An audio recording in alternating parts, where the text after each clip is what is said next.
Jina langu naitwa Aisha Mohamed Mingole. Ni kiongozi wa daraja la 7, nimeingia mwezi huu katika taasisi ya Eternal International. Nilipata taarifa kuna wanafunzi wenzangu wa chuo madrasa. Nilikutana naye akaniambia bwana, kuna fursa ni nzuri, twende ukaisikilize. Kwa hiyo mimi nikafuata, nikaenda pale nikaisikiza, nikaona nzuri, nikajiunga. Nilipoenda kuisikiliza, kabla sijajiunga nikawa naisa ni matapeli au, lakini nikajaribu kwanza, mara siku ya kwanza sikujiunga, nikawa nawasikiliza, nikaenda kama mara 3. Sasa mara 4 ndo ngakuta wanatangaza kuna mkutano, wataenda kupa magari yao. Nikasema sasa hii nafasi hii kama kweli nitaenda kuonia huko kama kuna watu wanapata magari.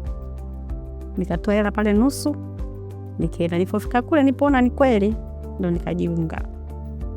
Kipindi cha mwanzoni cha mara ya kwanza kabisa, naweza nikisema mara ya kwanza sikupata changamoto sana, ila katikati, kwa sababu siku nilioenda kujiunga, niliporudi nikawa natafuta, yani nikawa sijui ile jinsi ya kuelezea, ni kuwatafuta wagonjwa, kuwatafuta watu. Lakini nikaenda bado, nilipofika ule mkutano mwingine wa pili, nikaambia alika. Sasa pale ndio nilipochanganya kualika, basi nikaalika watu. Nilipofika kule nikaunga watu 5 wa siku moja.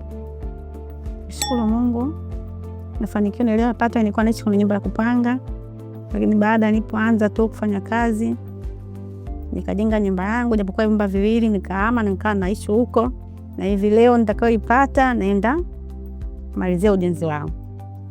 Na washawishi na waomba waje, kuna mafanikio, kuna badilisha maisha. Wasikai tu kuzurula mitaani, kukaa vibarazani wakina mama.